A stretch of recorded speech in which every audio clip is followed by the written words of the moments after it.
All right, everybody. Chris Mosier here, second of two parts of the Environment Texas hosted Nature and Clean Energy Summit.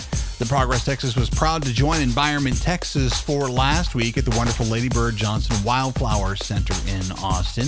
In the second of two parts, we present a lawmaker's perspective on the state of clean energy in Texas from Driftwood State Representative Erin Zwiener.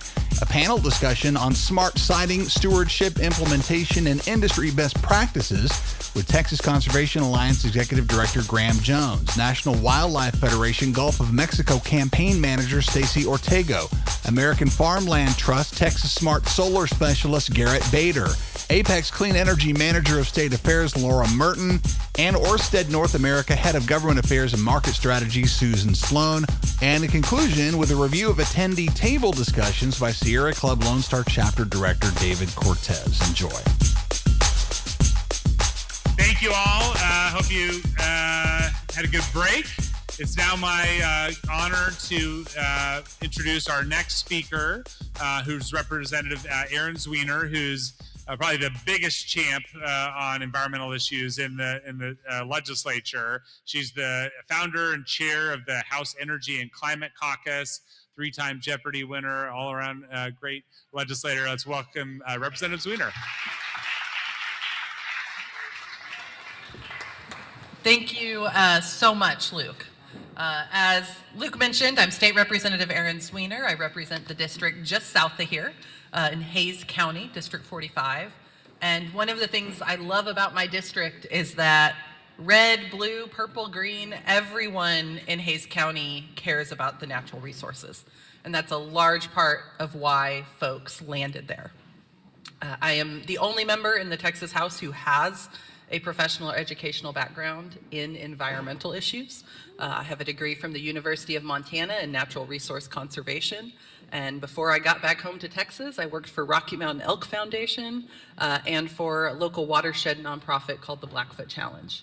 And what the Blackfoot Challenge did was collaborative conservation. Folks came together over the potential loss of a fishery. If any of y'all have seen A River Runs Through It, that was the river I worked on. And so we were concerned about the loss of the fishery, concerned about wildfire impacts, concerned about impacts to ranching, and really about bringing folks together. And I bring that up because I think that's really relevant right now as we're talking about these clean energy issues and how they intersect with wildlife. I do think there's a lot of space to come together and figure out how all needs are met. And quite frankly, I think if we don't come together and figure out how all needs are met, we risk being run over by people whose interest has nothing to do with wildlife, has nothing to do with natural resources, and has everything to do with wanting the form of energy they've invested in to be worth more money than it is if clean energy is available and abundant. So a little bit about what's been going on in the legislature for the last couple cycles is there's always a few industry killing bills. And what exactly they are vary. But what they've been around the last couple cycles is around siting, trying to put such stringent rules on where a wind facility or a solar facility or a battery facility can be located that it breaks the business model. And it's personally been a little bit of a challenging issue for me because I came into the legislature right after a giant pipeline was announced across my district, and spent a lot of time talking about the importance of us having a conversation about siting for that pipeline. And I do believe we should be able to have conversations about where big investments make sense.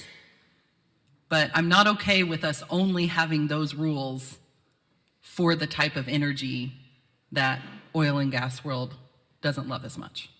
That I am not okay with. We need to have rules that make sense and are about getting the outcomes we need, not rules that are about punishing one particular industry because it's not popular. And back to that pipeline story in 2019, my first session, I'm a freshman legislator, I'm in the minority party, and my district has said, please go fight this pipeline, which is not an assignment any of y'all should envy. I ended up filing a bill and getting a hearing on a bill that would have required bonding for pipelines for land restoration. And the fact that I got a hearing was a minor miracle. There's a lot of legislative shenanigans involved in that I don't need to go into. But I got a hearing, but it was fully understood I would never get that bill out of committee. Fast forward about a month, and we're hearing a bill on the floor that we passed and became law to require very similar bonding proposals for wind energy. And I gotta tell y'all, I was like, this is a smart bill, this makes sense, this protection should be in there for landowners. I get it, but why the heck can we only have this conversation about clean energy? And that's a pattern we see again and again. Whenever we're talking about clean energy, people wanna talk about the full life cycle implications of a wind turbine or of a car battery or of a solar panel. But we never have the full life cycle conversation about an oil derrick. We never have the full life cycle conversation around a compressor station. It's clean energy gets held to a very different standard.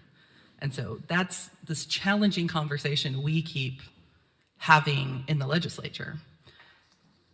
This last session, it went beyond the siting bills and it got a little bit more creative.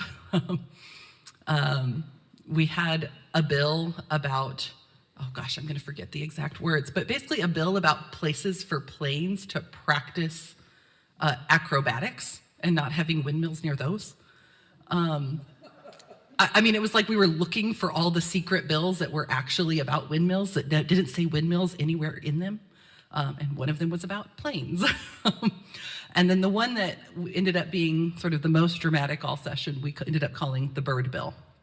And any of you who watched the legislative session much knew that me and Cody Vasut were arguing over who actually liked birds a lot this session. But what the bird bill basically was going to do was require anywhere along the coast that Texas Parks and Wildlife had a functional veto over any particular location. And we ended up negotiating back and forth on that piece of legislation several times, armed with a couple points of order along the way. At one point we had to do an amendment because the bill didn't say windmills, it said structures over a certain height. At one point the bill had to be amended so that SpaceX would be a little too short to be covered by the bill. Like I said, a lot of shenanigans where we're not really talking about the thing we're talking about. But we ended up creating a little bit of a consultation process with Texas Parks and Wildlife, not giving them a functional veto, but giving some space for a back and forth conversation about siting and about mitigation measures. And so one of the things we're all trying to follow is exactly how is that bill playing out and what comes next. But the challenge we keep running into, again, is if we're talking about siting, the question becomes who is the intelligent mind over this? And this issue is really important in renewable energy, but it's also important in a host of other issues. It's important with aggregate facilities. It's important with data centers being the big new issue. It's important with chip manufacturing plants. It's important with a natural gas plant. These questions of siting, Transmission lines. I mean, at least we have intelligent minds. Well, I use intelligent mind as a term of art, not to give anybody a hard time specifically, but we have that idea of an entity that can look at where transmission lines go and make a decision. For everything else I mentioned, we don't have that. The baseline law in Texas, for decades has been that cities can do anything the legislature hasn't told them they can't do. Cities get to come up with their own rules. Counties only get to do things if the legislature has explicitly given them the power to do so. And so cities can zone. Most of our cities, bigger cities do, Houston being a very big exception. Most of our bigger cities have that ability, and zoning allows you to make determinations around land use. Counties don't have that except in a couple very limited instances. And so counties are just sort of stuck trying to figure this out. And then in a couple spaces, we've given the state agency the ability to do siting with transmission lines. Everything else, there isn't an agency to go to and talk about this with. Everything else, there's not a local government to really come have this conversation. So what we see again and again in siting conversations is county governments going to the entity that's building out the thing that is concerning and trying to figure out if they can incentivize them into working with them a little better or changing a location or whatnot. And of course, all of that comes out in the dollars and cents. But the counties do not have a stick. They only have a carrot. That's all they have. And so I see these conversations coming to a head more and more in the legislature, not just about renewables, but about everything.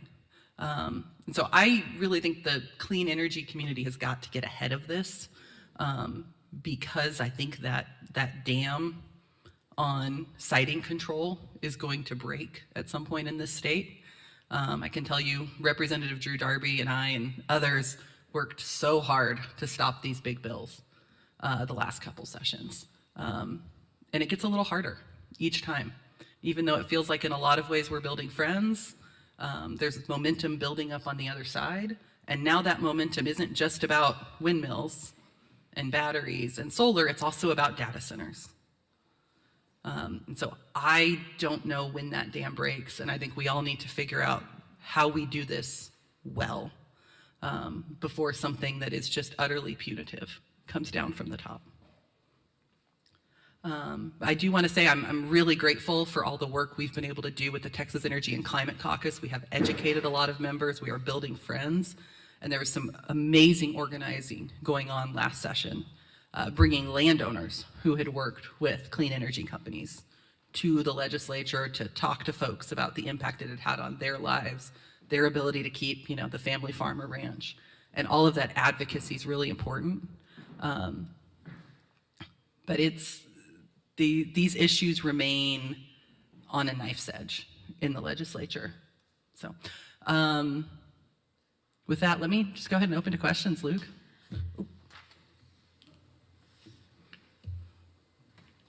Yeah.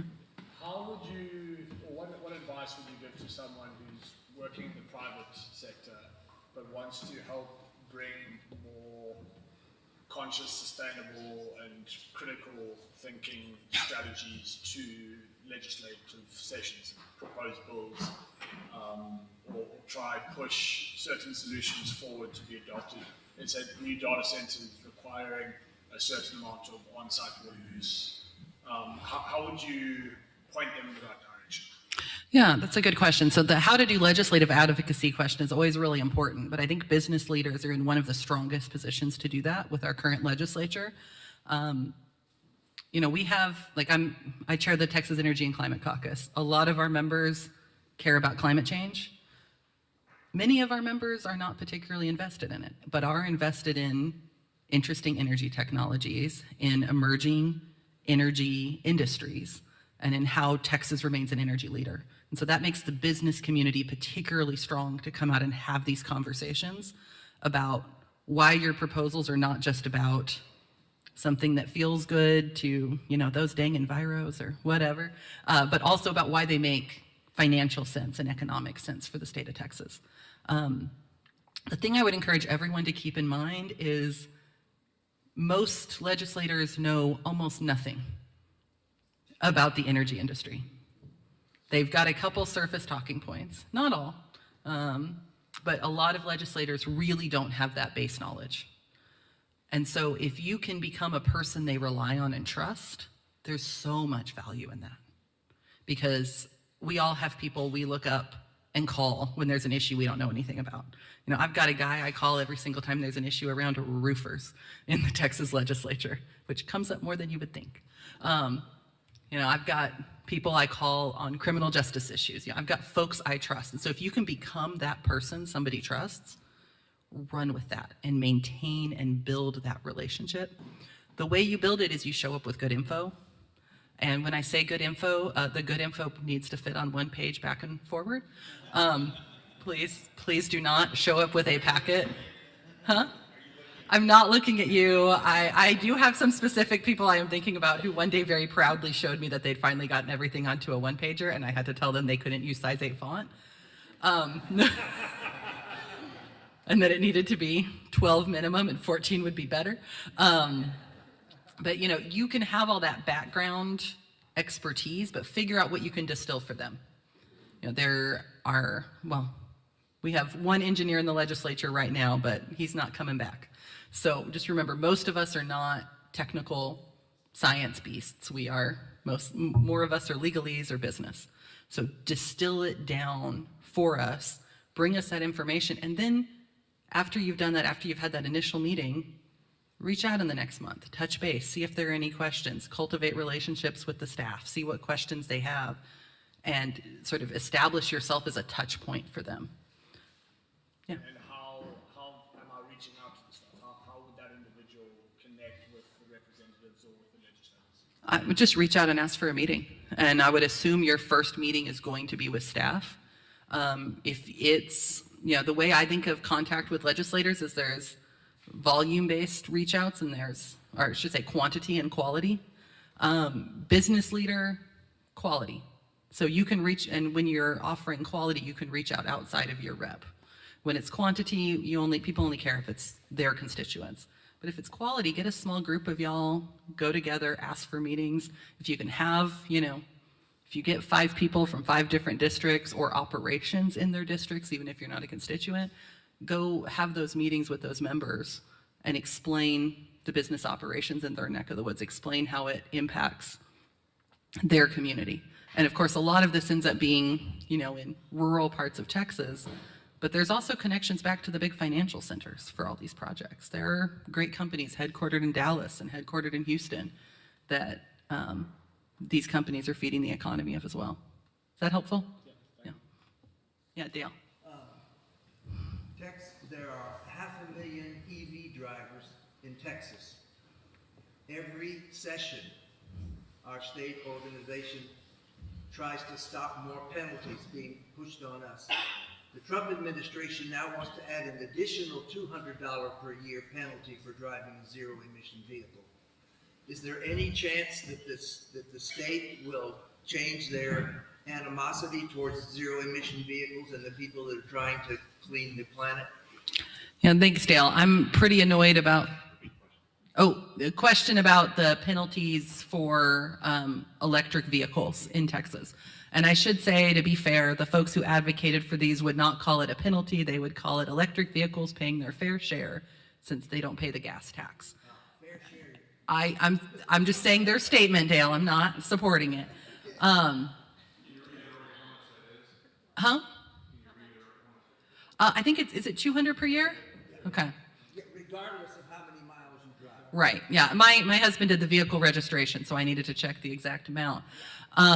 No, and it's been something that's very frustrating for electric vehicle owners because we're paying some other costs around installing infrastructure at home to charge and whatnot, and sort of took a risk on this new technology that has all of these other reduced social costs regarding pollutants, but then we're being asked to pay this $200 fee a year to drive.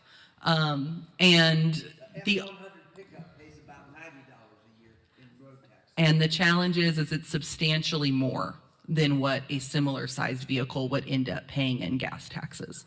The arguments we hear for it is, well, those electric vehicles are really heavy. And I'm like, my electric Nissan is not heavier than a Hummer, please stop. It is heavier than a Honda Accord, but that is gas powered, but it's not heavier than these big trucks. And so it's been challenging, and the folks who pushed that really did convince a lot of the legislators it was fair. And then a lot of other legislators did not care. And so I think if we're gonna have a chance to push back against it, and I haven't heard a lot of conversations about that this session, I think it's talking about that, both comparing what the actual fuel tax amount would be if it was a similar gas vehicle. And then the second thing is helping legislators realize that not every electric vehicle is a $100,000 Cybertruck. There really is this very strong cultural assumption that everyone driving an electric vehicle is quite wealthy.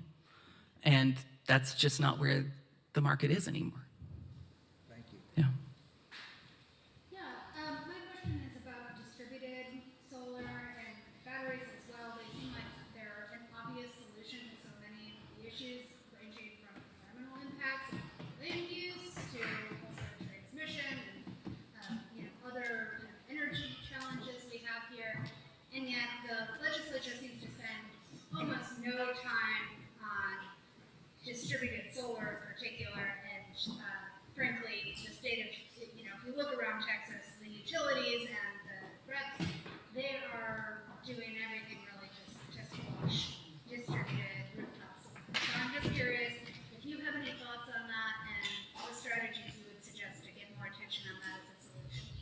Yeah, no, I think there's a lot of challenges around distributed solar and other energy generation. I think you're exactly right.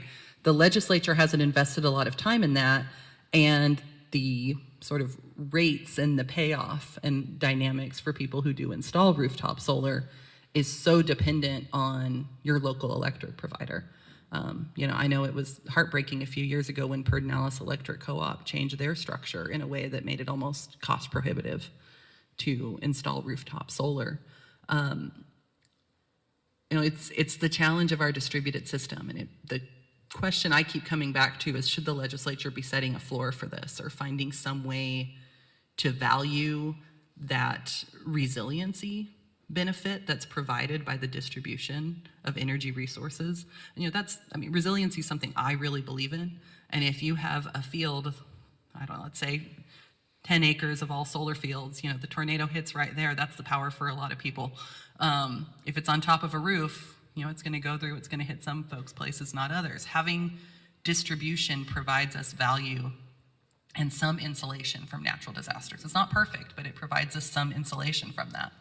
So I think there is a true resiliency benefit, but we don't have any way to give value for that to our transmission providers or our co-ops or our municipal electric providers. And so, my conversations with Pedernales Electric Co-op when I was trying to push back against the change, they were like, well, we're functionally subsidizing this for everybody else in the state.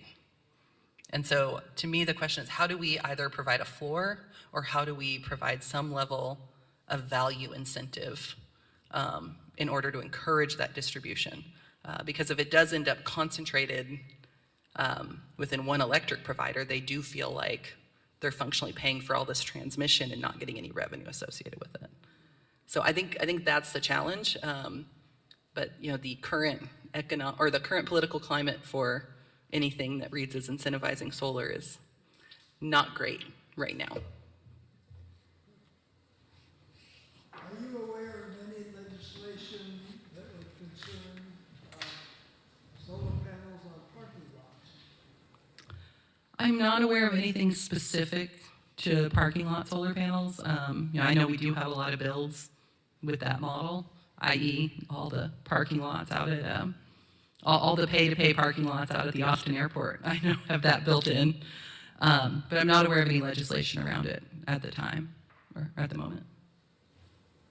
I'm not sure what my question is, but I'm going back to your discussion of county authority. What do you view as the right balance? Like, should counties be able to do moratoriums on something they don't like? Should they have some land use? Like, where is that sweet spot? Because I can see the argument that giving them too much authority, you'd have, how many times do we have? 254. 254. We could have 254 different sets of rules for development, which would be hard. But what is that right balance? Do you know? Oh, I feel like you're asking me the $1 million question right now, Cyrus. I don't know exactly where we want to end up. I know for me where the conversation is starting is really around water and water resources. Where we do have some county land use authority already is around lakes and trying to protect some specific lakes for their recreational and watershed value. And so for me, starting around that dynamic with aquifers is an important space. But I do think it's going to come down to a question of density.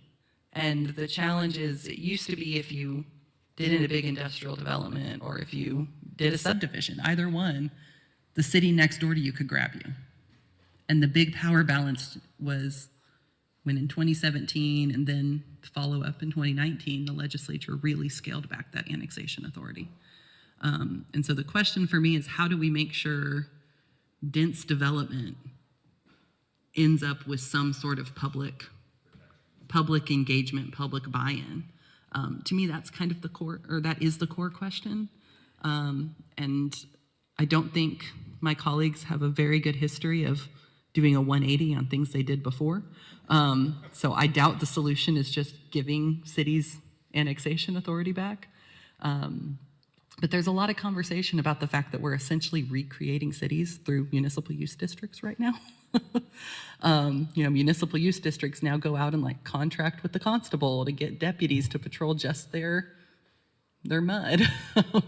They end up in all these different contracts with the county for transportation. It's like you're slowly rebuilding all the elements of a city, but with less accountability.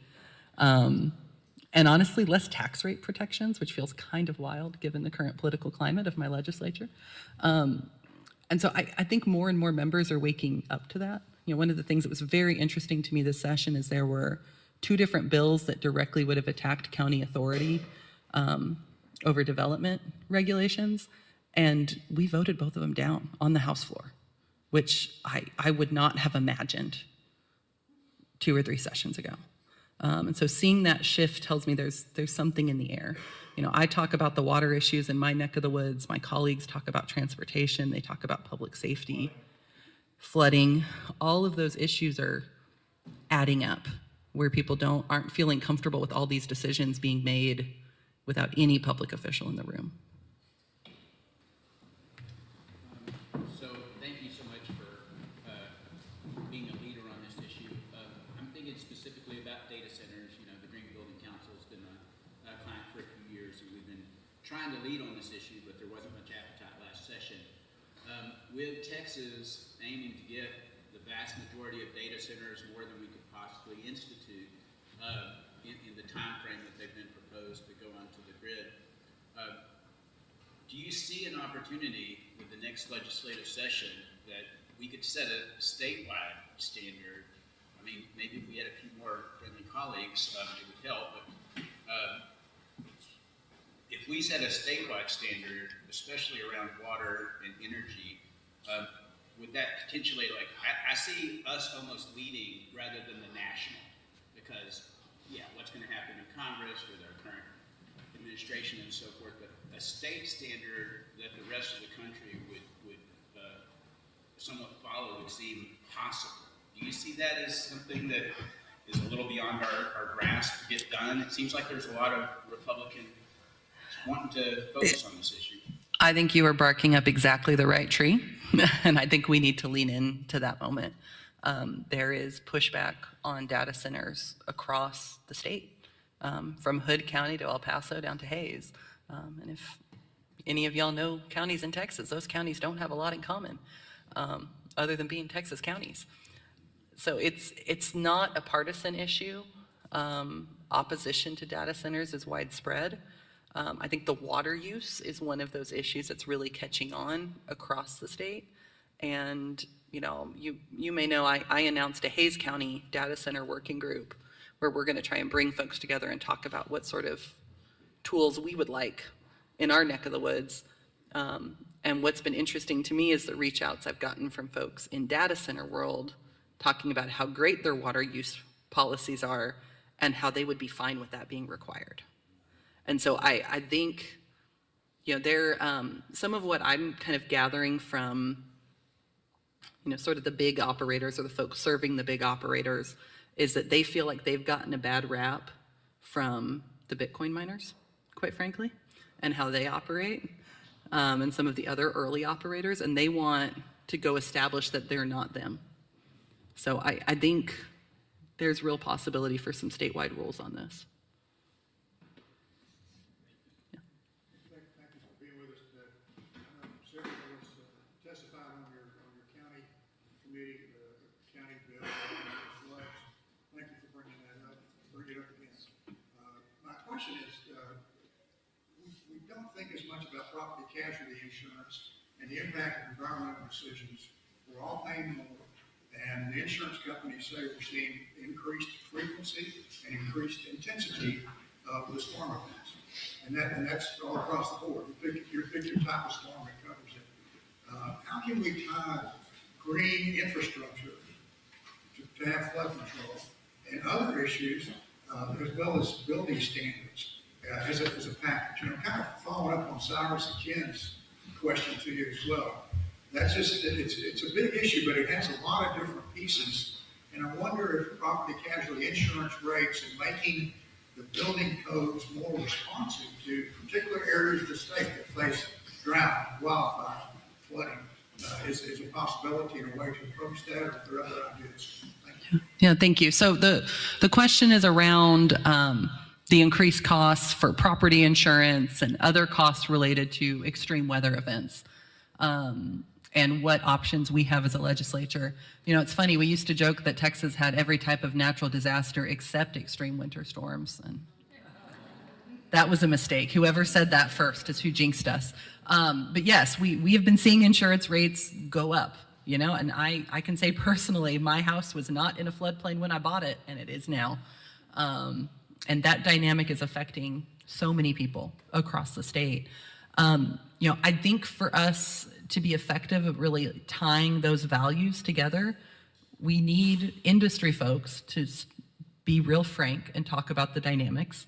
I will say, you know, if you're going to come lobby Republicans in the legislature, I would say don't say the word climate change, just say extreme weather events. Sometimes it's worth fighting, sometimes it's not. I think us coming in and talking about those dynamics and how to mitigate, that's really important. And I think there is an appetite for that flood mitigation side in particular. Now, when you tie it to energy is when the conversation gets harder. As I'm sure you know, when you tie it to energy, the conversation gets harder. But having the conversation about adaptation to these increasing extreme weather events, being very tactful right now.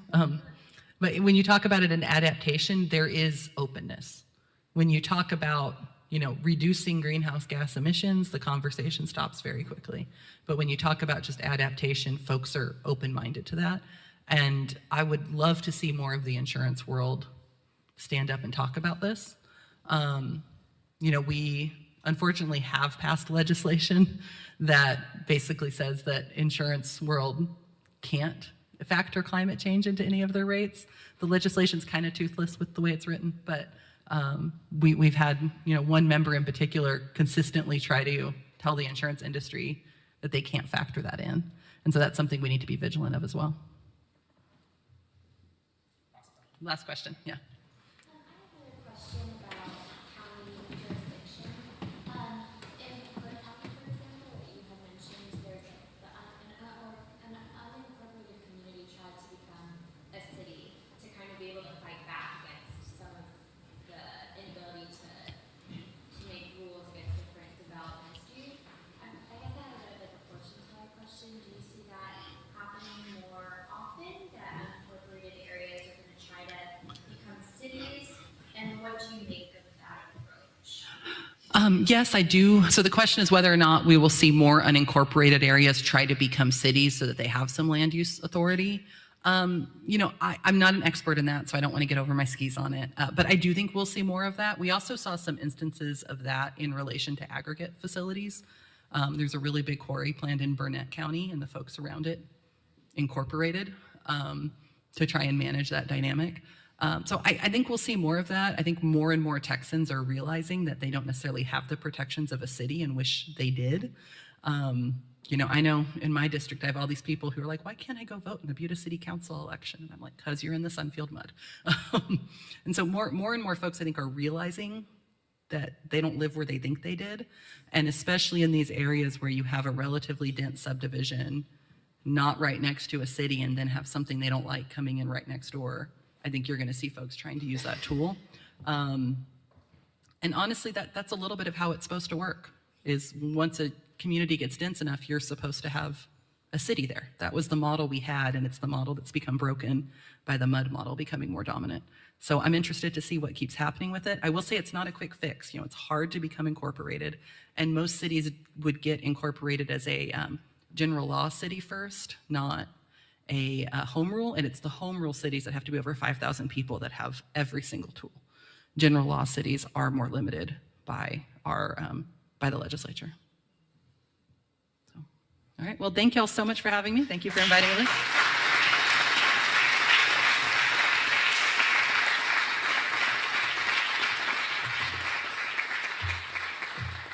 Okay, we have our next panel, and to moderate it, we have Grahame Jones, who's the Executive Director of the Texas Conservation Alliance. Before coming to TCA, he was at the Texas Parks and Wildlife Department for over 27 years, where he finished his career as the Director of Law Enforcement. He's also served on the boards of the Coastal Conservation Association, the Texas Country Hunters and Anglers Association, and received the 2020 Sam Beeson Conservation Leader Award from the Texas Wildlife Association. Let's welcome Grahame. Yeah.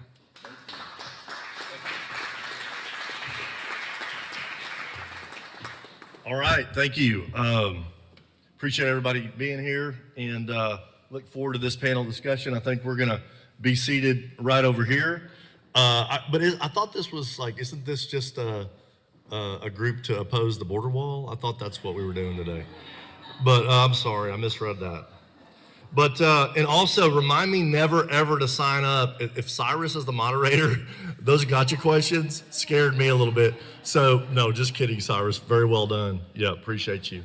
All right, yeah, so we'll kick things off. Again, very happy to be here. And I love the nonpartisan discussions that with these reoccurring themes. You know, we talked about, I just mentioned the border wall, but in reality, you know, that was something we saw. There were conservatives, there were liberals, there were moderates, there were Republicans, Democrats. You know, everyone was there. And so I think we need to get past this idea that these issues are partisan and do everything we can to continue the broader discussion in ways that we might not think of. Many times TCA will put forth or work on an issue just like Luke or Cyrus or Dave.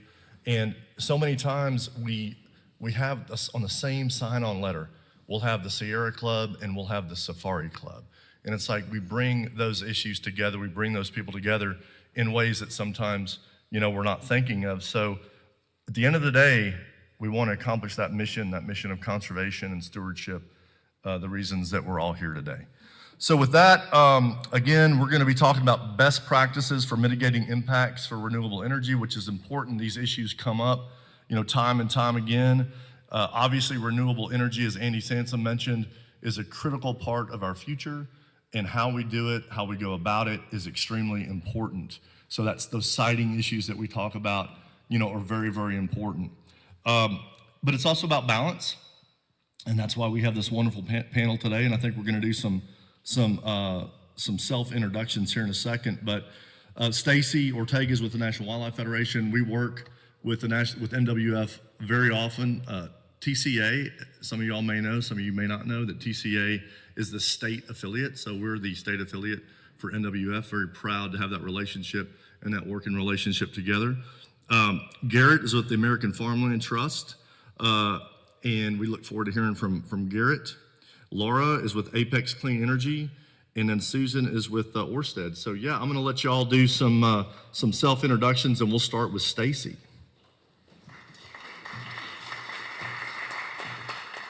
I think we have a couple slides to do an intro, so I don't know what the... That way you can see your slides. Okay. Too. Can everyone, oh, yep, y'all can hear me. Okay, so my name is Stacy Ortego. I'm the Gulf of Mexico campaign manager at National Wildlife Federation on our offshore wind team. I'm based in Baton Rouge, Louisiana, but I work with nonprofit partners in Louisiana and Texas that are trying to support the responsible development of offshore wind in the Gulf of Mexico. So to give a little background, maybe on the, if we can go to the next slide, about National Wildlife Federation, the reason why an environmental nonprofit organization is talking about energy development, as you've heard before, our biggest concern for wildlife is climate change or extreme weather events. We think that is the single largest threat to wildlife globally, and we think we need to support responsible development. We can move to the next slide, please. So just to give you an overview, and I'm gonna go through these really quick just for those of you that are like me and are visual people. Although this is a fairly new industry, I know somebody said it's not that new, it's been around a while now in the US, but still fairly new. It's not new globally. So this has been around for decades in Europe. There's over 12,000 offshore wind turbines operating globally. We have 4 completed projects now. 2 of those were pilot projects, 2 are commercial projects on the East Coast. And we could go to the next slide here. And just a little bit about how offshore wind works. If you're not familiar, essentially in federal waters, we'll have turbines that connect to a substation that'll then come online, connect to a substation, and brings that power to the grid. Thank you. And so the process for getting the permitting process is pretty long. A lot of folks might think this is a pretty quick process, and really from the concept to actually having structures in the water is probably over 10 years, realistically. Could be more than that. And NWF kind of participates in this process at every step of the way. Well, when we had an active permitting process, each time there's public opportunities to provide input, we're making sure we're providing that input and reaching out to our partners as well to do so. And just to give you one example, in the Gulf of Mexico in particular, species of concern is the rhesus whale. So this species, pretty much as soon as it was determined to be its own species of whale, was critically endangered. So there are fewer than 50 individuals in this population. So obviously losing one is pretty detrimental to that population. So this is one thing we really want to make sure that we're talking about, avoiding those impacts to the degree necessary to protect those species. And as I said before, the projects that are currently fully operational, there's 2 pilot projects. So Block Island Wind Farm was completed in 2016.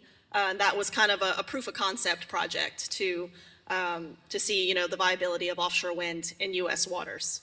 And then most recently, the 2 commercial projects, we have South Fork off of New York and Vineyard Wind off of Massachusetts. Vineyard Wind was actually just completed this year. And there's 4 other projects currently under construction on the East Coast. So that's just to give you an idea of what's out there right now.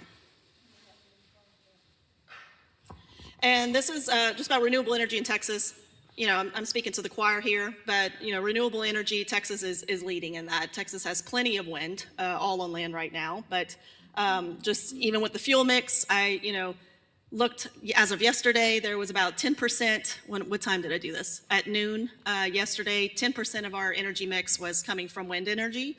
I won't say how late I was up last night. When I looked late last night, it was like 40%.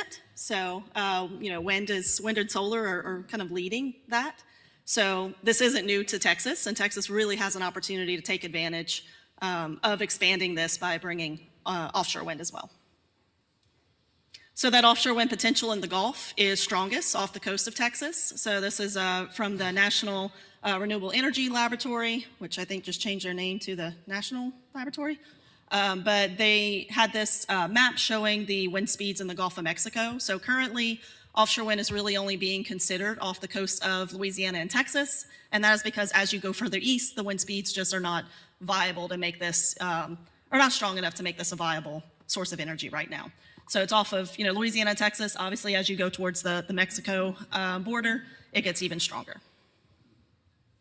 And the current leases, there's one lease off of Louisiana, and that is by RWE. That's the only developer that actually has projects on all 3 coasts. And in 2023, there were 2 lease sales for projects off of Texas coast. However, for various reasons, there were no bids on that. At that time, we were seeing the issues from the pandemic. There was still inflation. There were supply chain issues happening. And one key issue, too, is the General Land Office in Texas has to approve the cabling and getting this power onto shore. And around the time of these auctions as well, the General Land Commissioner, Don Buckingham, did, voice opposition to offshore wind, saying that they would not approve permits. So that's a pretty key level of support that Texas is going to need. So that is a challenge that we'll have to overcome in order to bring offshore wind to Texas. And I wanted to share this. I can share all this after for folks that can't see it, but Oceanic Network has a lot of great data on the supply chain in Texas. So there's basically just a whole lot of dots all over Texas on folks that have contracts that are participating in the supply chain in offshore wind currently. And this was, Oceanic actually presented this last year. We had a forum at Texas A&M Galveston, and they presented this map. So it's fairly recent information. So Texas is already at work on offshore wind. And just to show a few examples of that, we have the first wind turbine installation vessel, Charybdis, was constructed in Brownsville. And it's now servicing the Coastal Virginia Offshore Wind Project. So that project is currently installing turbines in the East Coast. And the first offshore wind substation is servicing the South Fork Wind Farm. So that was also built in Ingleside, so near Corpus Christi. And then I'm gonna get into some questions, but. Thank you, Stacy. Okay, Garrett, American Farmland Trust, and he's going to be talking about the agrivoltaics that were talked about a little bit earlier today. So. Hey, thank you. Yeah, I kind of stole my thunder bringing up agrivoltaics, but yeah, my name's Garrett. I'm the Smart Solar Specialist for American Farmland Trust. So just a little bit of context in who American Farmland Trust is. We are a national nonprofit founded in 1980. Really with a kind of a holistic mission for agriculture. We say saving the land that sustains us by 3 pillars, keeping farmers on the land, protecting farmland, and promoting sustainable farming practices. So just a little context about Texas and why we're talking about solar as well. So we've had our regional program here in Texas, back in Texas for about 3 years now. But in 2022, we did some research called our Farms Under Threat 2040, which showed land use changes up until 2016. And we projected that forward to 2040. And we looked at land that was being converted from farmland to residential and commercial real estate development. And what we found is in Texas, we were first or worst, however you want to look at it, as far as losing the most farmland up to 2040. The red on here is that conversion. And if you look, it is centered in a lot of our metro areas. In fact, 8 of the top 12 counties with the most farmland loss are located here in Texas. The green is that farmland. We use, we call it a PVR index, which is productivity, versatility, resiliency. So it's a soil score. But basically over that to 2040, on a kind of middle case path, we would lose 2.2 million acres, which if you look at other data since 2016, it looks like that is actually an underestimate. But on top of that, this is probably a little outdated as well. This was from the DOE's Solar Future Study in 2021 that looked at policies at the time to decarbonize our grid, saying we would need 45% solar energy by 2050 to reach that full decarbonization. And it showed that we would need over 10 million acres of land across the United States. Our numbers for our farms under threat was not including renewable energy. So looking at this, we were thinking, how can solar be done in a way that really safeguards farmland, but also is an opportunity to strengthen farm viability as well for farmers. So we developed our Smart Solar Initiative, really guided by 4 principles. First is prioritizing siting on buildings and land not well suited for farming, unless it is that agrivoltaics that we talked about earlier. The second one is being very intentional and safeguarding soils when solar is sited on farmland to make sure that that land is available to be farmed in the future. The third one is growing agrivoltaics, all kinds of different models for both ag and energy production. And the fourth is promoting equity and farm viability. So doing that here in Texas, we work with farmers on all different scales. Some of it is putting up solar for their use to offset energy expenses. We did a solar survey here about a year ago that was statewide that looked at, I think, about 200 respondents from 89 different counties, kind of trying to find out what gaps are there, what's needed, and what kind of where we could fit in. So it was a very nuanced study. About half said, they supported solar on farmland. About 41% said they didn't. Then about 9% said it depends. But what we learned was kind of who they trust for this information. And we found out that there's a lot of knowledge gaps and a lot of lack of trust on a lot of traditional ag organizations. So we applied for a USDA grant to do an agrivoltaics training for ag and conservation professionals that we just started a couple weeks ago to train and kind of build their capacity from extension, water districts, others that are working with landowners and farmers to navigate these opportunities, to find these resources that are going to allow them to integrate ag and solar on the same site. We also work, as Stacy said, the National Lab of the Rockies, formerly NREL.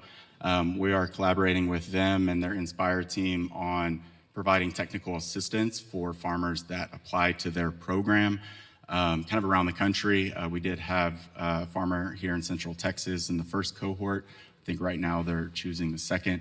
But it's a technical assistance program that basically helps them think through and guides them from early development of a project through the life of the operation. And then we also have a spinoff of our Smart Solar initiative. It's called Prosperity Partners, that works with solar developers and landowners on a consulting basis on agrivoltaic assessments, looking at kind of models and how they can integrate that into their operations. And that's what we're doing here. And that's it. I will jump to somebody else. Thank you so much, Garrett. All right, Laura with Apex Clean Energy.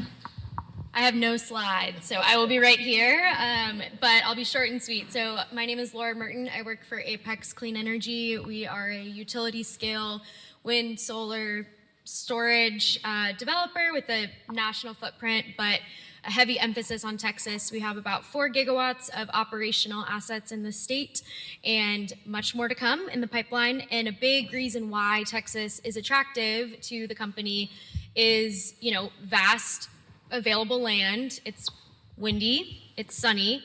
There's a favorable regulatory regime, and kind of that confluence has, made us put big bets on Texas. And as I mentioned, I work in government affairs, so my day job is in and around the Capitol, and I say that slightly as a caveat because while we're here to talk about, conservation, we're going to get into native pollinators and all of that.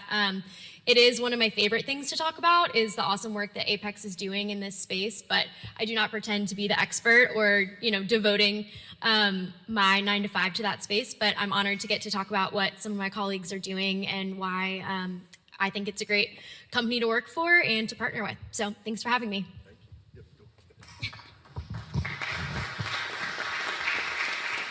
Okay, good. This is my slide. I brought one slide so that you could see. And Susan Williams Sloan, I've been working in renewables forever. In fact, I saw somebody has a Solar Austin shirt. That was my foray into renewables. I was one of the founders of Solar Austin when we were trying to get the city of Austin to become a renewable energy player in the country. And so I love seeing that it's morphed and evolved and it's still happening and it's great. Ørsted is a global company. You just heard about offshore wind. Ørsted has been a global leader in offshore wind, but I am not here to talk about offshore wind.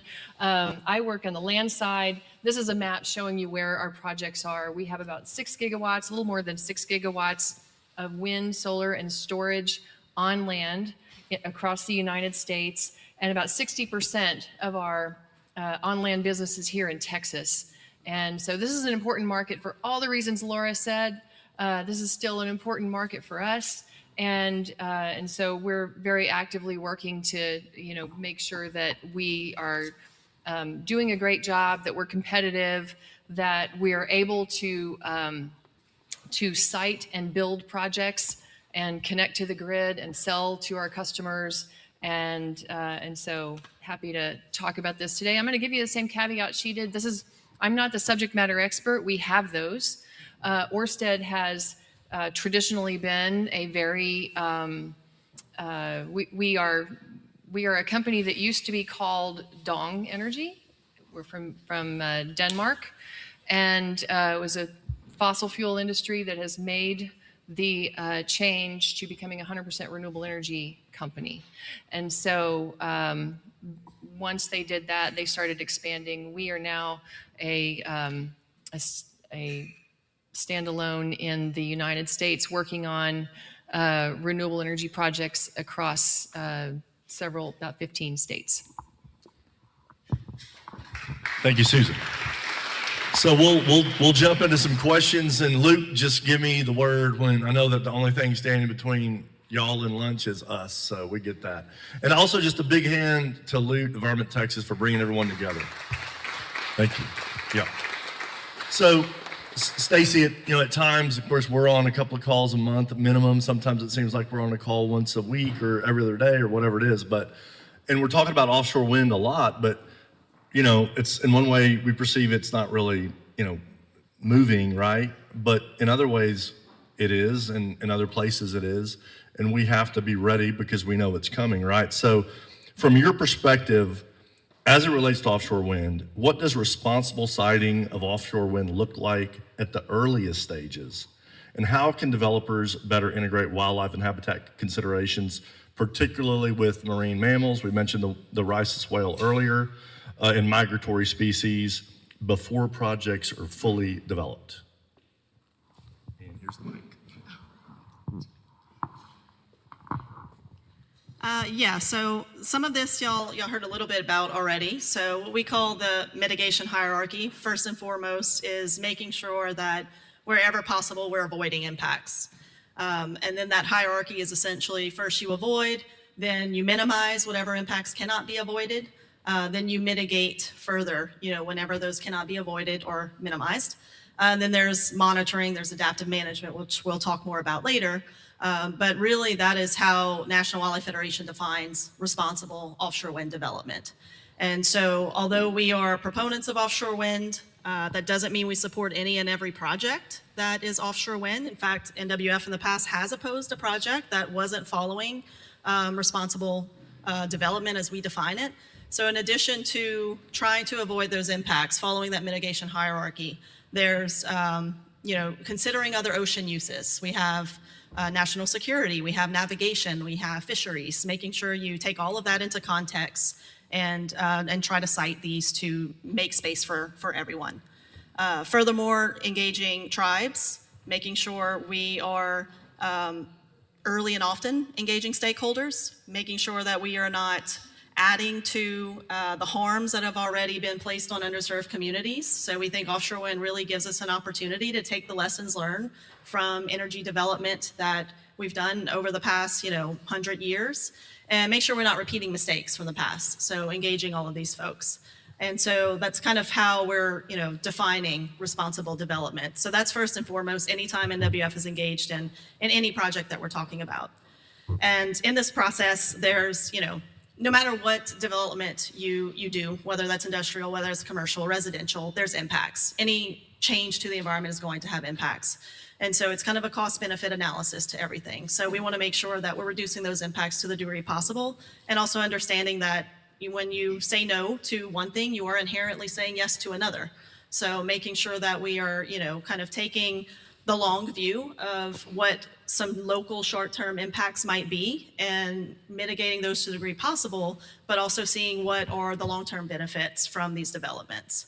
So that's kind of how NWF looks at this. And also that BOEM process, which I showed a map of what that looks like. And it's, probably about a 10-year process. There's various opportunities for engagement. NWF is engaged in that all along the way. So we've in our comments, we've asked for a buffer for the rhesus whale to protect the rhesus whale, having a 20 nautical mile buffer. So that is in place in the Gulf of Mexico. So these projects have already been sited to avoid rhesus whale habitat. So we've been pretty satisfied with the BOEM process. We feel like they've, engaged first because they look at a very big call area first, and then they take, comments to kind of winnow that down into the lease areas. So there were originally about 6 lease areas that were identified. There's only 1 lease currently, like I said, off Louisiana. and there were only 2 that were offered for, lease off of Texas that didn't get bids.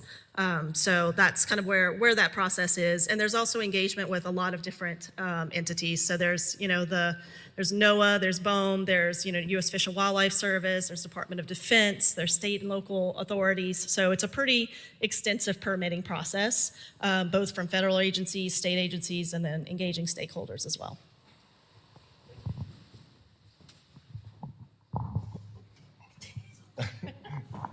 That's maneuvering. This is half the fun. Okay, so we'll transition now. Thank you, Stacy. We'll transition more into farmland. So Garrett, so how should states and developers approach siting decisions to avoid the permanent loss of high-value habitat on agricultural lands? And what policies or tools have you seen that have maybe worked in the past? Hey, thank you. I think for us, as a farmland protection organization, we start with farm land quality, and first and foremost, try to guide solar development to not prime farmland, and put it on, like we said, kind of the built environment, other areas that are already disturbed sites, brownfields, things like that. But if it is put on farmland, I think, that's something we're not against, but I think we just think there needs to be higher standards, and like agrivoltaics, or being much more intentional as far as, soil health protection as well. Talked about a little bit earlier about kind of guiding these sites to find out where. We're working closely with the Nature Conservancy on their site renewables right, where they have sensitive habitat, to include farmland soils on that. That's one thing, is using data driven practices and using those type of tools to guide siting decisions. Another is kind of the way we define agrivoltaics as well is a little different than some. We're a little more specific. We think it should be a marketable ag product being produced for the life of the project. And in some states that are defining this, they're using that to, for incentives, to streamline some kind of permitting applications. In others that we're starting to see more of, it's using agrivoltaics as a current use. So here in Texas, typically, you have an ag exemption, solar company comes in, puts a utility scale site that switches to industrial. So they end up, developer typically, paying those higher taxes. But if there's a way that we can intentionally, plan a lot better at the beginning to really design that site with, ag production in mind, and keep that land in agriculture for the life of the project and get a lower tax liability, it could be beneficial for, not only the developers, but you could get that extra benefit of ag production on that land. I know Maryland has something moving through their legislature right now, a bill, but I know with something we're exploring, it's, varies widely, across the country as far as current use rules and differences. So, but something that might show some promise. Thank you very much. And this might qualify a little bit. Cyrus might be proud. This could potentially be a little bit of a gotcha question. So we'll see how it goes. I'm just kidding. So Laura, so you're good. I know you're well prepared. So critics of utility scale solar often, frame it as being very land consumptive, obviously, and taking agricultural or natural or native habitat, out of production, specifically as it relates to agriculture, for 30 or 40 years. So how do you reframe that narrative, and how do you address those issues? You got me. No, I think it's asking the right question, right? And the first reframe I would mention is that none of these projects that we are working on are permanent. They are intentionally designed for a 30-year lifespan, and within that, the project is not paved, it's not subdivided, there's nothing that can't be ultimately restored, right? And so, the land does come back at the end of the project's useful life. We have statutory obligations to decommission these projects, but if it's managed well, ideally the land is better than when you found it, right? And one example from Apex and the work that we're doing is using sheep grazing on some of our solar projects here in Texas. So using one example, we have a solar project in Bell County, kind of outside of Waco, and we partner with a local company, Greason Livestock, and they are two brothers and a dad who they have been able to make this their business, locally working at this solar project. They manage the vegetation for Apex across 16,000 acres using 700 royal white sheep. So at the same time as that land is generating 200 megawatts of clean energy for the Texas grid, it's also supporting this local family-owned ranching operation. And so without getting too into the weeds, that's a rotational grazing structure that promotes, protecting native species and controlling invasive ones. And we've found this to be, good for both the flock and the land. And the cherry on top is that because you're removing the use of heavy mowing equipment and that type of industrial equipment, that helps prevent any damage to the panels, right, that having that heavy machinery can have. And so it really is one of those situations where, the economic best interests and the conservation and ecological best interests really do align. So that's one example of things the industry is exploring to really keep this land in use and conserved for future uses. Great, yes. Thank you so much. So along sort of the same lines, Susan, will transition to you in a somewhat similar question, but for large-scale renewable projects, how do you operationalize conservation commitments from siting to construction to long-term management so they're not just goals, but they're actual, we actually see the realities of that? Yeah, we have, well, first of all, in our development, we take a holistic approach and a consistent approach in the way we look at a potential project. We follow internal guidelines that were set out by the U.S. Fish and Wildlife for wind several years ago. We have then migrated those to include batteries and solar development. So we've kind of created guidelines that we're going to follow that kind of relate to that as well. But we also have a kind of a tiered approach of screening. We screen at kind of multiple steps along the way from development to construction to make sure that we understand what's there and what can be done about it. We kind of look at, we want to avoid risks and costs, and then we want to, if we find something, we're going to try to minimize it, which may mean moving things around or some particular practices, and ultimately we want to mitigate anything that we find. And so the avoid, minimize, and mitigate is something that we do consistently throughout the project. We have, I think it's important for people to also realize, and I'm going to say this because I do hear a lot of questions, and sometimes there's misinformation about things that we're going to do in the regular course of business, which is, first of all, you have to have a stormwater plan from TCEQ, which is going to be, probably most constructions, general construction projects are going to have, and that is going to require you to have a plan that addresses things like erosion control, water management, anything like that that's going to happen during the course of your construction and operations. But we're also going to be looking for things like avoiding steep slopes and erodible soils. Water crossings are covered by federal law. And then, we're going to try to site where it's close to transmission, obviously, because we want to get our power to the grid. So there's some baked in things that have already, that we're going to do in the course of business, but every site is specific.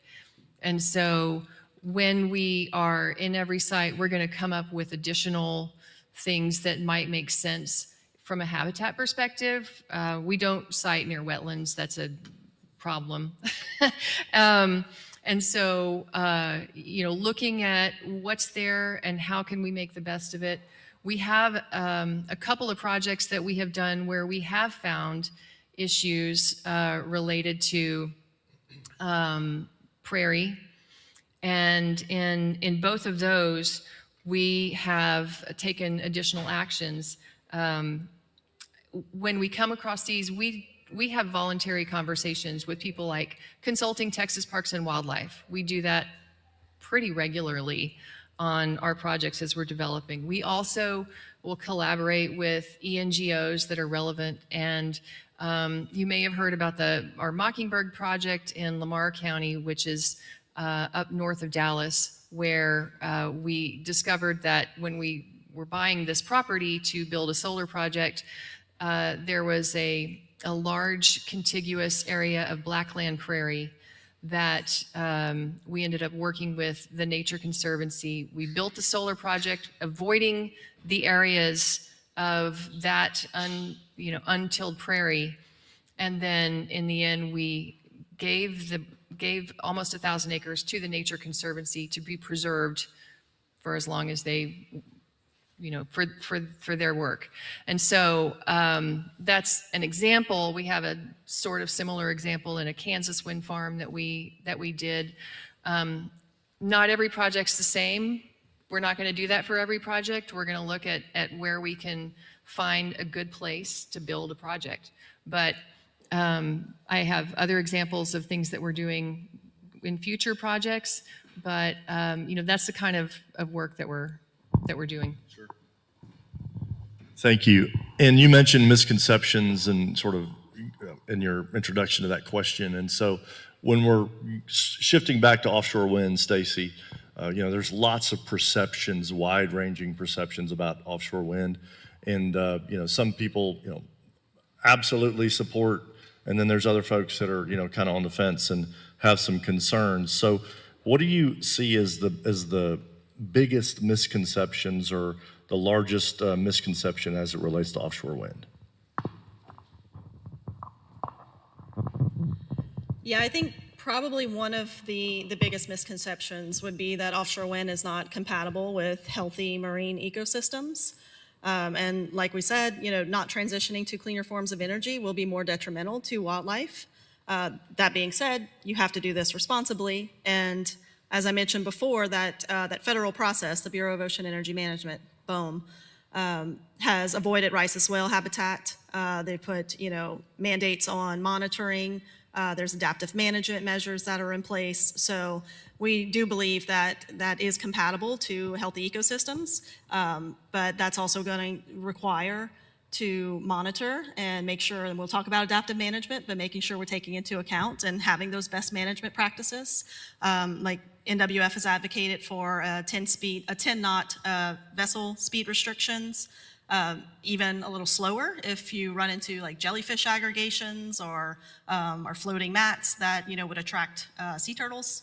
So there are various measures to put in place to make sure that this is sited responsibly, but we do believe that this is very compatible and in fact needed for healthy marine ecosystems. Another misconception could be that this process has really been rushed. There's not a lot of oversight. When folks heard about the process for leasing in the Gulf, they were understandably a bit confused and probably thought that there was going to be steel in the water in a few years, which, as I mentioned before, this is a pretty long process. This is probably, a decade minimum from the time you're even talking about this. And that's all of that lease area, again, I should say for the first time maybe, that doesn't mean you're going to have a project. That just means that these developers can go out to this area and do their assessment and gather all the information they need to get their permits. And that process is, has to get the okay from all of those agencies I've mentioned before. So I know we've heard a lot of, issues about national security being used as a reason to not have these projects, but there's, national security is a very key part of, the permitting process to make sure that these projects can move forward. So it's not a rushed process at all. And I think what's also been mentioned before is this is actually a really highly regulated energy development industry. I would say probably the most. there's, what some might say unfair, or maybe not unfair, but those regulations should be across the board. So it's, we do want to make sure we're lessening those impacts. We also want to make sure that we're doing that for all development that we have out there. So it's a very highly regulated industry. There's extensive environmental review. So we have, the national, the NEPA process to make sure that we have the Endangered Species Act, which there have been some issues, with Endangered Species Committee recently actually unanimously voting to take away the regulations for oil and gas development in the Gulf, which is a concern for us. Obviously, we're talking about rhesus whales. So it's not fair to put those regulations on some industries, not others, especially when you're considering that at the federal level, some, folks were saying that we shouldn't support offshore wind because of, the impacts to whales, yet we're trying to take away those protections for another industry. So we really need that regulatory certainty, and it needs to be across the board. So with that shifting landscape, that's kind of a concern, but there's also been misconceptions about that harm being outsized impacts for whales. I will say that, surveying for rhesus whales is less impactful than seismic air gun surveys in oil and gas, so the decibel level is lower, but there's also a lot of mitigation measures out there. And so another pillar I don't even think I mentioned in that kind of what we define as responsible development is making sure you're taking the best scientific data in your decision making. And that adaptive management that we'll talk about in a minute is taking, as you're learning more information, making sure that there are adaptive management plans in place to use that information and change course where needed. So all of, taking all of that into account, that's, just some of the concerns. And last thing I'll say is, we hear a lot of misconceptions, and it's, it's understandable considering there's, some of this, speaking out of both sides of the mouth there. And most of those concerns, whether that's a concern or skepticism or even opposition, is really rooted in, valid concerns. So legitimate questions that, National Wildlife Federation asked too, and that we want to make sure we have answers to, so we're responsibly citing this. So whenever we're talking to folks, we like to get out, and the way we try to, address some of these concerns is making sure we're getting out there and talking to folks, doing events like this. We've got Shannon here to give information to folks, so highly encourage you to talk to her. And so that's kind of what we're trying to do. And so when this process really rolled out, a lot of folks thought it was moving too fast, and probably the reason they thought that is because there wasn't a lot of things like this happening. We weren't getting out and talking about offshore wind before, people were hearing about, lease sales. So if, I don't like to say that there's a silver lining in what's happening right now with offshore wind and this, the great pause, I've heard someone call it. But, during this great pause, then, we want to really take advantage of that and, get out there and talk to folks and make sure we're hearing from local communities and hearing what their concerns are, what are their questions, to better guide our own advocacy as well. That way, when we're engaging with developers and when we're engaging with state and federal officials, we understand what, those local concerns are. That way we can be better advocates ourselves. I think we need to sort of wrap things up according to the boss over there, but I just want to say thank you to the panel for being here today and for engaging with everyone. I will also want to plug NWF as far as they have a fantastic website, Offshore Wind Energy. It's got a great video, it's very educational, and you can learn a lot from their resources that they have as well. So thank you to everyone, and thanks again for your attention, and to the panel.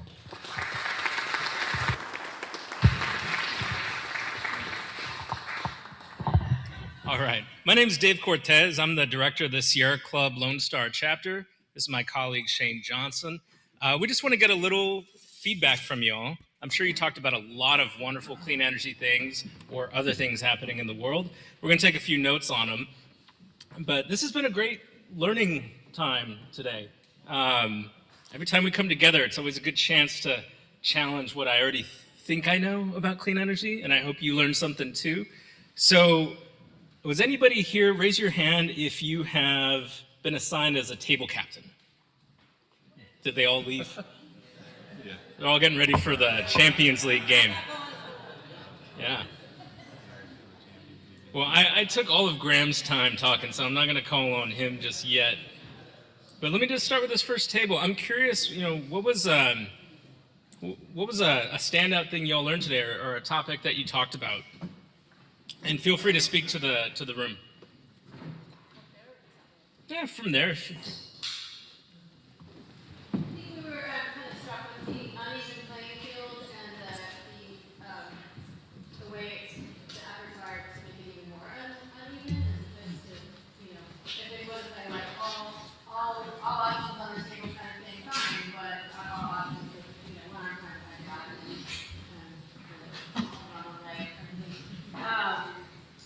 we continued our exploration on those ourselves, not knowing that much about agrivoltaics, kind of wanting to know more about the size ways of what else works. As I people in my life are sort of anti-large scale solar, and that's what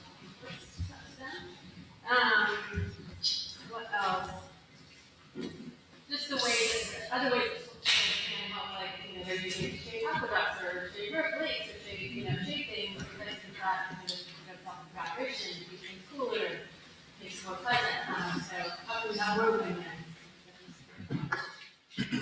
Thank you, Brandy. It's good to see you again.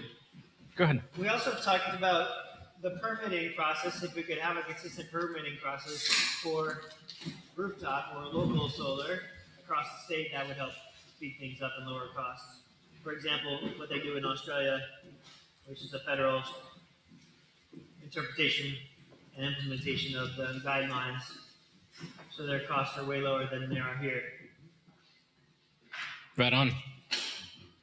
All right, I'm going to go to this side of the room. Feel free to just raise up anything that you spoke about, but I'm really curious if anybody's also talked about educating members of the public, if that came up in your points at all. Love to hear more about that.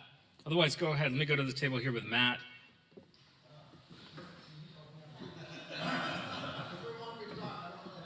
You're running for the Cutter's electric car. Oh, hey, there we go.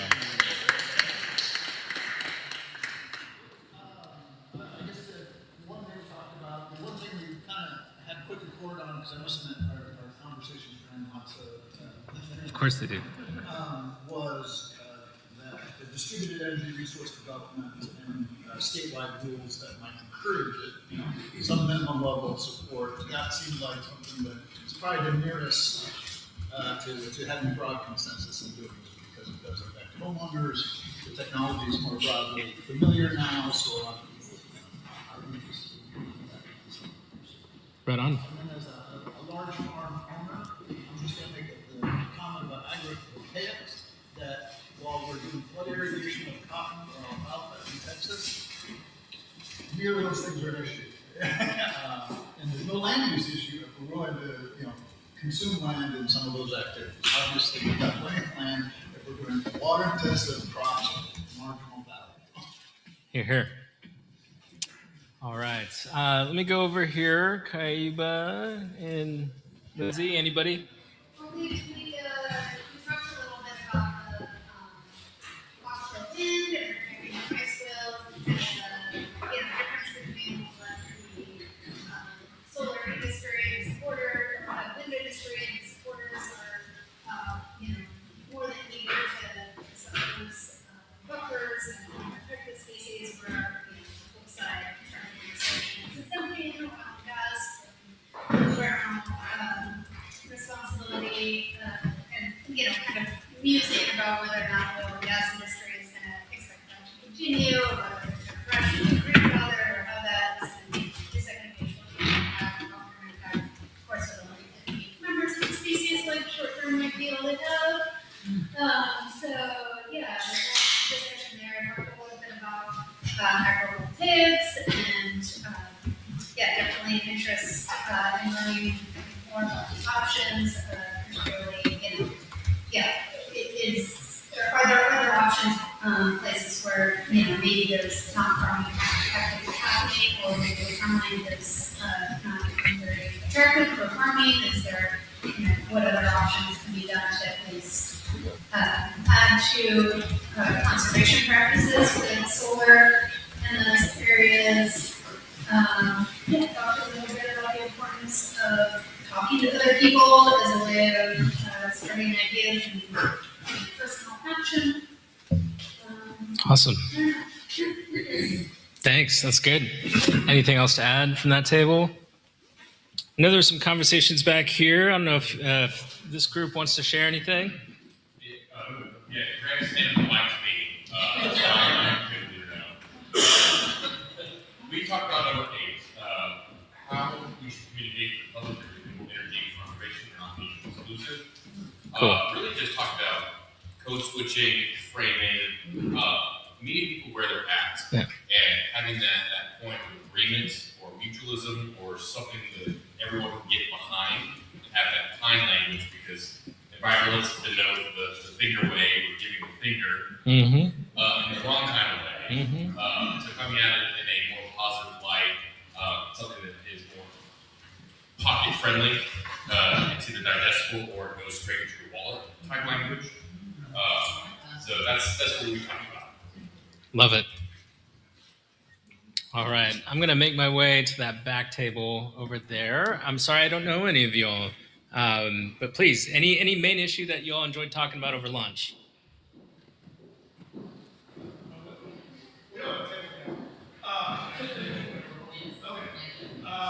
So one of the things that we talked about is actually quite a bit about private landowners. Beginning here in Texas is going to be on private land, almost without exception.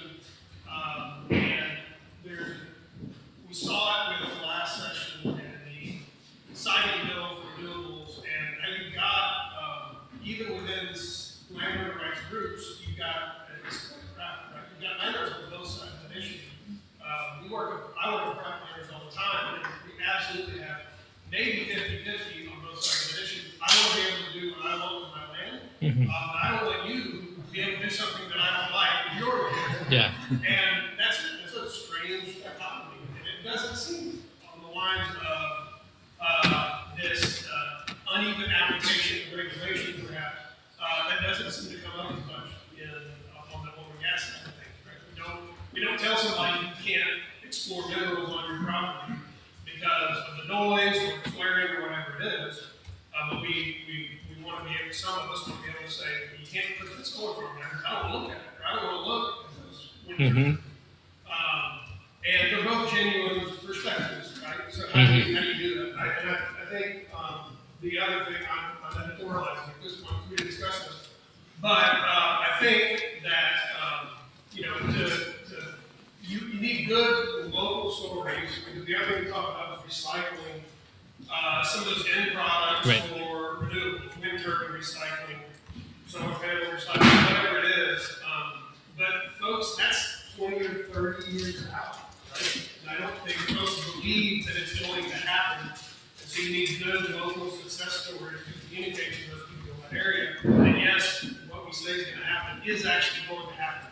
And I know there are some, but those stories have to rise to the top, because that's what people are going to connect with. They're not going to connect as well with technology or statistics, or you're going to connect with people. This was a success. This was after 30 years, we restored this prairie or whatever we did with it. And it was a success for the landowner financially, it was a success long term for the environment in your area. That's great. Stories are really, really important. 100%. Thank you for that. Appreciate y'all. I'm going to bring it in here to these last three tables. If you have anything that you discussed that you want to lift up, I'll go with this gentleman here and then Larry in the back. Other than obviously learning more about each other and kind of personal stories around and professional stories around the table, I think it was pretty clear from a few different presentations today and discussions that water also has a very integral role in this whole conversation. And so too does food procurement. Agrivoltaics, I think everyone at this table would have discussed. And maybe looking at it more as the food, energy, water nexus and the interaction between that and the environment and conservation. So that when we're developing solutions and selling them to the public, to policy bodies or to end users, that we're providing a combination of solutions and acknowledging that my solution works in tandem or has the potential to work as a coupling factor with rainwater collection and solar panels on the parking lots, or deploying that on a farm and having the ability to generate your own crop and not be have that detrimental to the environment. I think having that holistic approach increases the sellability of the solutions. I appreciate that a lot. Thank you. Larry, take our last one. This table we talk about number 8.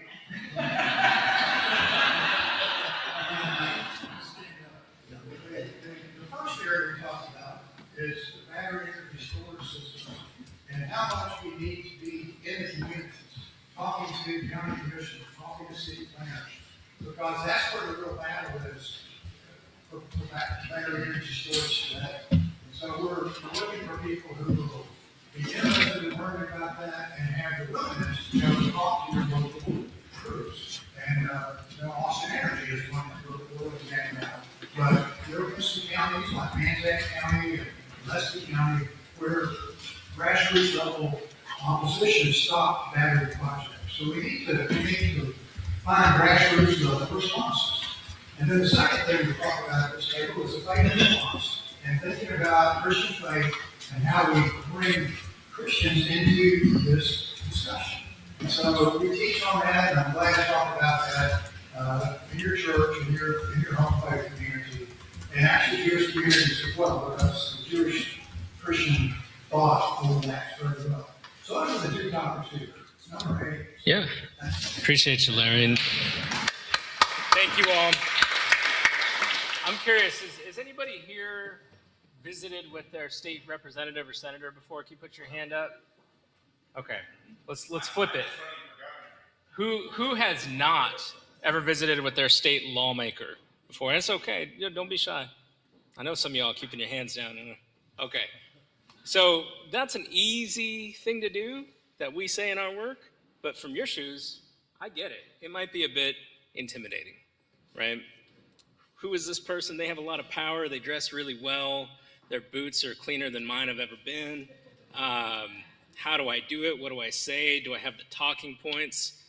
All that is valid, but it's something that needs to happen because any issue that you brought up today, Lindsay knows this, Larry knows this, there are people out there talking every week, as Representative Zwiener said, calling their representative, and then they hang up and they call their senator, then they hang up and they call their member of Congress, and then they call their US senator about whatever they want to complain about. It happens like clockwork. Our movement needs to make sure that we do that, like we drink coffee or tea in the morning, and we go to church on Sunday or whatever it is we do. It's lacking, but it's something that we're working on. I know Lindsay's helping to train and offer some more opportunities through Yes to Best and other organizations. TCA's helping so people learn how to do that or get more opportunities to do it. Shane and Cyrus with the Sierra Club have lit drop days and lobby days where we just go and hand one-pagers to offices and build that relationship with legislators. I know it may not seem super exciting, but we're here to help you do it. And as we start to see more and more people do it, you'll realize I don't have to go all the way to Austin for this. I don't have to get people to come to me in Austin to do this. There's a district office. I can go check it out. Representative Mary Gonzalez out in Eastern El Paso County just popped by. She might even be there. Super easy stuff to do that we can help you do. And believe me, everyone that's against battery energy storage systems or wind farms or whatever it is doing that work too. So session starts in how many days, Cyrus? I don't know. Yeah. There we go. That works. 168. 168 days. Not quite. But we've got time. We're going to keep working on it. Sierra Club is offering a legislative action team meeting. I believe it's a week from this Thursday, April 16th. My daughter's 8th birthday. So I will not be on that one, but Cyrus and Shane and some other folks will, talking about our interim charges. It's a way that you can get plugged into doing some of the work I just outlined. I will also offer, well, do you want to make a pitch about the Magic Valley election real quick? Thanks, Dave. Yeah, and I'm Shane Johnson, he, him again for folks, or maybe I wasn't supposed to say pronouns, my bad. In this audience, I don't know. But yeah, so we're working on clean energy issues statewide and affordability and how all of these things are tied together to help people and protect the environment. My colleague Agripina in South Texas is organizing folks in Magic Valley Electric Co-op. And so they're trying to get enough folks together to support an independent sort of grassroots candidate for their co-op election board. And they have their annual meeting this upcoming Monday, the 13th. So this whole week leading up, or the rest of this week, we're doing phone banking and calls to get as many people out there as possible, because we need 200 signatures or supporters there in order for the candidate who isn't, the status quo and doing whatever they've always done, to get that candidate even on the ballot to be voted on in the future. We need 200 supporters in less than a week. And so we're phone banking the next week to do that, and we need as much support as possible. How many names to call? Yeah, yeah. I think it has to be there at the meeting. Is that right? Or is that, yeah. So they have to be there at the meeting. We have 600, 1,000 names to call on a spreadsheet. And we've got a list of Spanish speakers and a list of English speakers. So if you're not bilingual like me, I'm not bilingual, it's okay. We need English speakers to make phone calls too. What's great about this work, y'all, if you worked on the legislation at all last year, or you followed it about renewable energy siting, it wasn't certain that the South Texas Democrats and Republicans were going to be with us in supporting clean energy. And as you went upriver, it became more and more of a concern. Anybody know the state representative from Laredo? Go. Yeah, Cyrus's favorite guy, Raymond Pena. Key vote on the House State Affairs Committee, voted against clean energy. Well, these co-ops in these service areas in South Texas, regular ratepayers are struggling with something called energy burden. I think many in this room know what that is. You have to pay a higher percentage of your monthly income for your utility bills. And that's going up and up. Why? Because of the climate crisis. It's getting hotter and hotter in South Texas. 2 years ago, it was 116 degrees in Rio Grande City in early April. 116 in April. People can't afford that. Clean energy can help people save money on their bills. These co-ops and these utilities have the ability to invest more in making homes more energy efficient, adding smart meters so people can better control their energy usage, but a lot of them aren't doing it. So this campaign is an opportunity where we've got a community member who's teaching people about all those opportunities, and she's a mother, she's in her early 20s, and she's out in the community organizing, and she's now running for the Magic Valley Co-op Board of Directors, and she needs our help. There are 110,000 customers in Magic Valley. Does anybody know how many people voted in the last Magic Valley election? 360. Now they all have to show up in person, and your name has to be on the bill, and a lot of times that's the man in the household whose name is on the bill. So the woman, who usually handles the bills, wants to vote, she has to get permission. I'm not kidding. She has to get permission from the primary account owner to go vote in person at a weeknight election. And we're going to be there. And we got a lot of people going, but we need your help to make those calls. So you can email me or Shane, dave.cortez@sierraclub.org, shane.johnson@sierraclub.org. We can get you plugged into that, or get you plugged into some of this legislative advocacy throughout the end of the year. All right? Man, I was going to close the meeting on that note, but you got some questions. If any of you drive an electric vehicle, and you have not joined our statewide organization, the legislators coming after us again, they tried to get an extra $50 a year this last session, we stopped it. Their original request was $1,000 a year, and we knocked it down to $200. If you join, it's free, unless you want to be a member, voting. But come and see me, you can get a monthly newsletter. We're trying to elect Amazon. When I was in Dallas, Amazon vehicles were all electric. You didn't even hear it go up. So electric transportation, we've got electric planes now that are happening everywhere. So if you want to know about electrification, come see me and join our organization so we can spread the word. All right, all right. Yes, Pat, with the last comment question. Close us out. Explain again about if we call, what are we supposed to say? We have a script. We're just letting people know that there's a meeting happening because they give away a free truck at these meetings, a 15-year-old fleet vehicle, which is how they get people to attend these meetings. And so we're saying, hey, you're a customer. Did you know they're giving away a truck? Here's how you go to the meeting. By the way, we'll be out there with some signs to show you the right place to go and some information about clean energy. To go to the meeting, yeah. Yeah. All right, with that, y'all, Shannon and Stacy have these awesome mariposas that you can grab, right? Take them home. Your dog, your cat, your child, or yourself will enjoy it. Thank you so much for coming out, y'all. Give yourselves a round of applause. Thank you.